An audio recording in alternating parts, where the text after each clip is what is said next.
Hello friends, ఎలాగున్నారు? మరో మంచి వీడియోతో మీ ముందుకు వచ్చేసాను. సో కాజు చికెన్ ఫ్రై అండి, చాలా టేస్ట్గా ఉంటుంది. మర్చిపోకుండా అయితే ట్రై చేయండి. ప్యాన్ పెట్టుకొని ఆయిల్ వేసుకొని ఆనియన్స్ని అయితే మంచిగా ఫ్రై చేసుకోండి. చేసుకున్న తర్వాత జింజర్ గార్లిక్ పేస్ట్ని కూడా నూరుకోండి. రోట్లో చాలా టేస్ట్ వస్తుంది అలా చేయటం వల్ల. తర్వాత అవి కూడా మంచిగా ఫ్రై అయిపోయిన తర్వాత టొమాటోసు, కాజూసు అండ్ అలాగే ఉప్పు, కారం, పసుపు వేసి మంచిగా అయితే ఫ్రై చేయండి. చూస్తున్నారు కదా, ఇక్కడ మనకి మంచిగా అన్నీ ఫ్రై. సో ఇప్పుడు వచ్చేసి మనం చికెన్ని వాష్ చేసి పెట్టుకున్న చికెన్ని కూడా వేసేసి మంచిగా అయితే ఫ్రై చేసుకున్నాం ఫ్రెండ్స్.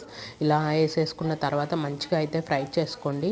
అండ్ అలాగే జింజర్ గార్లిక్ పేస్ట్ ఉంటుంది కదా, అది వచ్చి అప్పటికప్పుడు ఫ్రెష్గా రోట్లో నూరుకోండి ఫ్రెండ్స్. అప్పుడే మీకు టేస్ట్ అనేది చాలా యాడ్ అవుతుంది. అండ్ అలాగే ఇప్పుడు మనకి చికెన్ కూడా ఫ్రై అయిపోయింది కదా, ఇప్పుడు వచ్చేసి మనం కొంచెం కొత్తిమీర చల్లేసేసుకుని దాని మీద గరం మసాలా ఫ్రెండ్స్. ఇది మనం ఇంకా ఏం ఎక్కువ పొడులు కానీ యాడ్ చేయటం లేదు. చాలా టేస్ట్ వస్తుంది. గరం మసాలా మధ్య మధ్యలో 2 సార్లు అలా కొంచెం కొంచెం వేసుకొని ఫ్రై చేసుకుంటూ ఉండండి. అలాగే ధనియాల పొడి కూడా వేసుకోండి, చాలా చాలా బాగుంటుంది.